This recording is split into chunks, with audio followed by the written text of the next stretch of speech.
नमस्कार दोस्तों, स्वागत है आपका साक्षी की आवाज़ चैनल में। तो दोस्तों, आज की कहानी है ऐसी औलाद भगवान किसी को ना दे। अरे अम्मा, कितना समय लगाती हो? फटाफट तैयार हो जाओ, बस कुछ ही देर में गाड़ी आती ही होगी।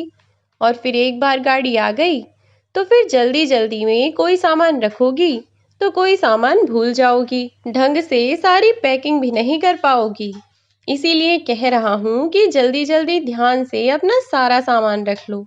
जो भी ज़रूरत का सामान है सब रख लो, कभी किसी चीज़ की ज़रूरत पड़ने लग जाए।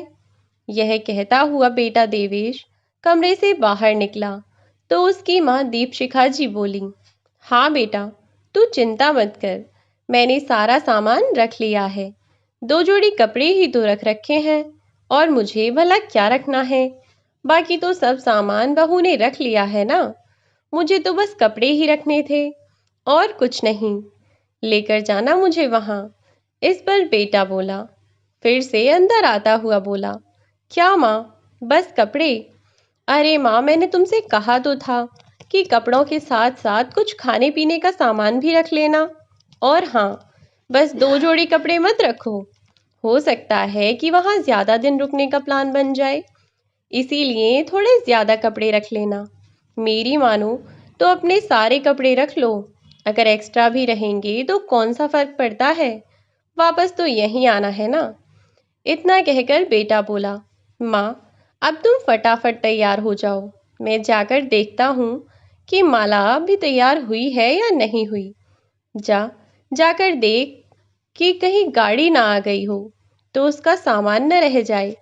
सारा सामान पैक करके दरवाजे पर निकाल कर रख लो कि कौन कौन से बैग लेकर जाने हैं। दरअसल आज सुबह से ही दीपशिखा जी के घर में इतना हल्ला मचा हुआ था, और वह भी इसलिए क्योंकि वे अपने परिवार सहित घूमने के लिए वैष्णो माता के मंदिर जा रही थीं। और फिर वह खुद ही बहुत ज्यादा उत्साहित थीं, क्योंकि अपने बेटे की शादी के लिए उन्होंने मन्नत मांगी थी। दरअसल उनका बेटा थोड़े सांवले रंग का था, तो जल्दी से उसके लिए रिश्ता नहीं मिल रहा था। और फिर कई बार बात आगे बढ़ी भी, लेकिन फिर किसी न किसी कारण से रिश्ता टूट जाता था। तब दीपशिखा जी ने मन्नत मांगी थी कि अगर बेटे की शादी हो जाएगी तो बहू और बेटे दोनों के साथ दर्शन करने के लिए आऊंगी। लेकिन सोचा हुआ सब कुछ कहाँ पूरा होता है। माता रानी ने उनकी विनती तो सुन ली और उनके बेटे की शादी भी हो गई, लेकिन वह उसके तुरंत बाद माता रानी के दर्शन करने के लिए नहीं जा पाई। और कारण यह था कि शादी के बाद उनके घर में बहुत सारे काम फैले हुए थे, जिनकी वजह से वह अपने बेटे बहू के साथ माता रानी के दर्शन करने के लिए नहीं जा पाई थीं। और फिर उसके बाद तो बस दिन पर दिन बीतते ही चले गए। दिन महीनों में बीते और महीने सालों में बदले। अब तो उनके बेटे की शादी को कई साल हो चुके थे और उनका 8 साल का बेटा भी था। आखिरकार वह दिन आ ही गया जब दीपशिखा जी को अपनी मन्नत पूरी करने का मौका मिला। तो इसीलिए आज वह बहुत ज्यादा खुश थीं। आखिरकार थोड़ी ही बहुत देर में सब लोग तैयार हो गए और अपना सामान लेकर घर के बाहर रख दिया, और थोड़ी ही देर में वहां गाड़ी भी आ गई। और अब माता रानी का नाम लेकर सब लोग वैष्णो देवी माँ के दर्शन करने के लिए अपने घर से रवाना हुए। पूरे रास्ते दीपशिखा जी माता रानी की मन्नत के बारे में ही सोचती हुई जा रही थीं। और भी पूरे रास्ते वे बस माता रानी का नाम जपती रहीं। आखिरकार इतना लंबा सफर तय करने के बाद वे लोग सबसे पहले हरिद्वार पहुंचे, और वहां गंगा स्नान करके वे आगे की ओर बढ़े। और अगली सुबह तक वे लोग वैष्णो माता के द्वार पर पहुंच चुके थे।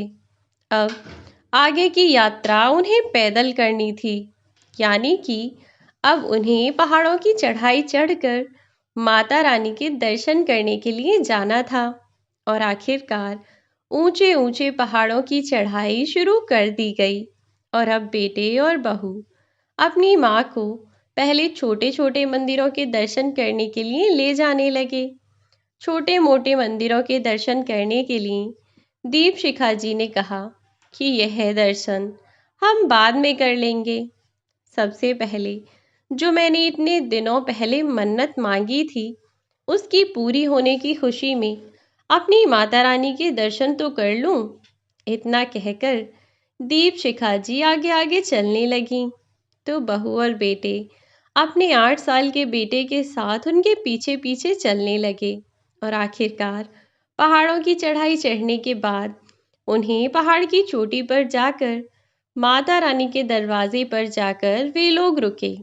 और वहां पहुंचकर सभी लोगों ने अच्छे से दर्शन किए। और माता रानी के दर्शन करने के बाद वे लोग कुछ देर वहीं पर ठहरे।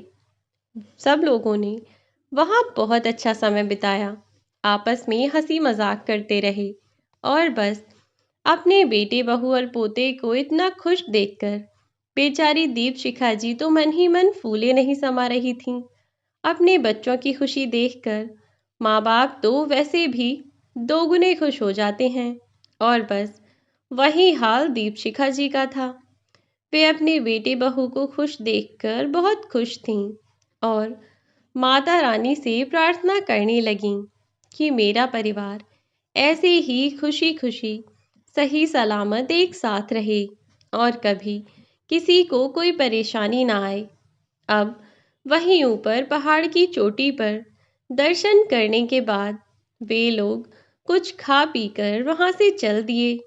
आखिरकार अभी नीचे उतरने के बाद उन लोगों को और भी जगह पर दर्शन करने के लिए जाना था। अब जब वे लोग दर्शन करने के बाद नीचे उतर आए, तब दीपशिखा जी अब तक कुछ थक चुकी थीं और वह अपने बच्चों से वहीं कुछ देर बैठने के लिए कहने लगीं।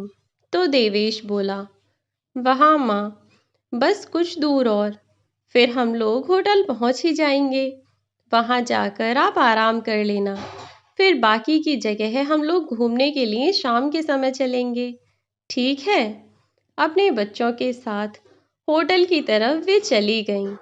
वहाँ जाकर उन्होंने और उनके बच्चों ने कुछ समय आराम किया और 3-4 बजे के आसपास वे लोग फिर से बाहर निकलकर घूमने के लिए चल दिए कि तभी बहू के पैर में हल्की सी मोच आ गई। इसीलिए वे लोग घूमने जाते जाते ही रुक गए। सभी लोगों ने मिलकर यह डिसाइड किया कि अब हम लोग कल सुबह घूमने के लिए निकलेंगे। तब तक सब लोग यहीं होटल में आराम करते हैं। सब लोगों ने रात में साथ बैठकर डिनर किया और खूब अच्छा समय बिताया। एक दूसरे के साथ अच्छा समय बिताया उन लोगों ने। अब वे बहुत खुश थे। आराम करने के लिए वे जाने लगीं, तो उनका पोता जो कि अभी मुश्किल से 8 साल का था, वह भी अपनी दादी के साथ सोने के लिए जिद करने लगा। लेकिन उनके बेटे देवेश ने अपने बेटे को अपनी माँ के पास जाने से रोक लिया। बोला, बेटा, दादी थकी हुई हैं, दादी को आराम करने दो। तुम उनके पास रहोगे तो उन्हें आराम नहीं करने दोगे, अपनी बातों में लगाए रखोगे। कि तभी उस बच्चे की दादी बोली, अरे देवेश, बेटा क्यों डांट रहा है बच्चे को? अगर मुन्ने का मन है और वह मेरे पास सोना चाहता है, उल्टा मेरा भी मन लगा रहेगा। इस पर उनका बेटा बोला, माँ, सोने को तो कोई परेशानी नहीं है, यह आपके पास ही सो जाता। लेकिन वहाँ माला के पैर में चोट लग गई है और वह वैसे ही शाम से रोए जा रही है। अगर यह उसके पास रहेगा तो उसका भी मन लगा रहेगा, वरना और ज्यादा परेशान होती रहेगी। अपने बेटे की बात सुनकर दीपशिखा जी ने हाँ में गर्दन हिला दी और बोली, हाँ बेटा, बिल्कुल सही कह रहा है तू। फिर अपने पोते से बोली, मुन्ना बेटा जा, माँ के पास जाकर सो जा, मेरे पास तुम कल सो जाना, ठीक है? जब दादी ने कहा तो वह नन्हा बच्चा भी अपने पापा के साथ अपनी मम्मी के पास चला गया और इधर दीपशिखा जी अपने कमरे में आराम करने चली गईं। रात में सब लोग आराम से सोए हुए थे और सुबह दीपशिखा जी उठीं और उठकर अपने बेटे और बहू के कमरे की ओर जाने लगीं। लेकिन जैसे ही वे अपने बच्चों के कमरे में पहुंची तो उन्होंने देखा कि वहां पर तो कोई नहीं है। कमरे के बाहर से लॉक लगा था और फिर वह थोड़ी परेशान हो गईं। लेकिन फिर सोचा कि शायद बहू को दवाई दिलाने के लिए गया होगा बेटा, थोड़ी बहुत देर में ही वापस आ जाएगा। और यही सोचकर वह इंतजार करती रहीं। घंटा बीता, 2 घंटे बीते और ऐसे ही देखते देखते सुबह से दोपहर हो गई। लेकिन अभी तक बेटे बहू नहीं आए। परेशान होकर वह रिसेप्शन पर जाकर पूछने लगीं, मैडम, मेरे साथ मेरा बेटा और बहू भी थे, उनका कमरा बाहर से लॉक है, क्या वह कहीं गए हैं? तब रिसेप्शन पर बैठी हुई लड़की ने उनसे उनके बेटे का नाम पूछा और जब दीपशिखा जी ने अपने बेटे का नाम बताया तो रिसेप्शनिस्ट ने बताया कि यह लड़का तो आज सुबह ही यहाँ से चला गया है।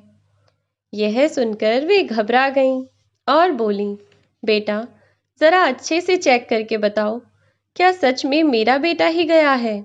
और अगर गया है तो क्या उसकी पत्नी भी उसके साथ ही है? तब उसने कहा, मैं जब यहाँ सुबह आ रही थी तब मैंने एक बच्चे और एक हस्बैंड वाइफ को जाते हुए तो देखा था, लेकिन मैं यह नहीं कह सकती कि वह आपके बेटे बहू हैं या कौन हैं। वह तो मुझे नहीं पता, लेकिन जिस नाम से आप मुझे बता रही हैं उस नाम से यहाँ पर 2 रूम बुक किए गए थे। एक रूम आज सुबह ही खाली कर दिया गया है और एक रूम कल तक के लिए बुक है। अब वे बेचारी बहुत परेशान हो गईं। समझ नहीं आ रहा था कि बिना बताए बेटे बहू कहाँ चले गए और उन्हें अकेला छोड़ गए। पूरे दिन इस चिंता में वे अपने बच्चों का इंतजार करती रहीं कि थोड़ी बहुत देर में बच्चे वापस आ जाएंगे। लेकिन शाम तक उनके बच्चे वापस नहीं आए। जब शाम से रात हो गई और अब तक उनके बच्चे नहीं आए तो उनके सब्र का बांध टूट रहा था। उन्होंने अपने बेटे को फ़ोन मिलाने की बहुत कोशिश की, लेकिन उसका नंबर था कि मिल ही नहीं रहा था। उन्होंने अपनी बहू को भी फ़ोन ट्राई किया, लेकिन उसका फ़ोन भी किसी ने नहीं उठाया। अब क्या करती वह? बेटे बहू के नंबर तो उन्होंने डायरी में लिख रखे थे, लेकिन और किसी का नंबर उनके पास नहीं था, क्योंकि उनका फ़ोन भी उनके बेटे के पास ही था। कल जब वह लोग घूम रहे थे, पहाड़ों की चढ़ाई कर रहे थे, तब उन्होंने अपना फ़ोन अपने बेटे को रखने के लिए दे दिया था और इसीलिए अब उनके पास ना कोई फ़ोन था और ना ही अपने बच्चों का आता पता। कहाँ जाए कहाँ नहीं, कुछ समझ नहीं आ रहा था। ऊपर से आज का दिन तो लगभग पूरा बीत चुका था और अगले दिन होटल वाले उनसे वह कमरा खाली करवा देते। उसके बाद वह कहाँ जाएंगी, क्या करेंगी? कुछ समय तक जब उन्हें कुछ भी समझ ना आया तो वह शांत मन से ईश्वर का ध्यान करने लगीं। कब उनकी आंख लग गई और पूरे दिन से रोती रोती वह कब सो गईं। जब उठीं तो अगले दिन का सूरज निकल चुका था और अब केवल आज तक वह इस होटल में रुक सकती थीं। शाम तक होटल वाले उन्हें भी रूम खाली करने के लिए या फिर और पैसे जमा करवाने के लिए कह ही देते, लेकिन वह कहाँ से कुछ करती। उनके पास ना तो पैसे थे और ना ही कोई और सुविधा। वह तो खुद इतनी बड़ी मुसीबत में फंस गई थीं। उन्होंने जाकर उस लड़की से दोबारा बात की जो रिसेप्शन पर थी। उसे अपनी परेशानी बताई तो वह लड़की सकुचाते हुए बोली, आंटी जी, बुरा मत मानिएगा, पर यहाँ अक्सर ऐसा होता रहता है। कभी कोई अपने माँ बाप को लाकर मंदिर पर ही छोड़ जाता है तो कभी कोई धोखे से भीड़ में भटक जाने का बहाना करके अपने माँ बाप का हाथ और उनका साथ यहीं पर छोड़ जाते हैं। आपके बेटे ने भी ऐसा ही कुछ किया होगा आपसे छुटकारा पाने के लिए। मुझे तो इन आजकल के बच्चों का समझ ही नहीं आता है। जब उनके बच्चे उनके साथ ऐसा करेंगे ना, उन्हें तब पता चलेगा। जब रिसेप्शन पर बैठी उस लड़की ने इतना कहा तो दीपशिखा जी बोली, नहीं नहीं बेटा, तुम गलत समझ रही हो।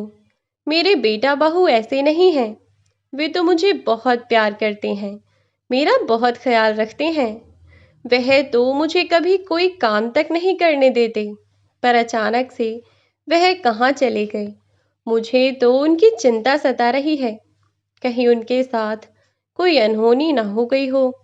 बस यह सब सोच सोच कर दिल फटा जा रहा है।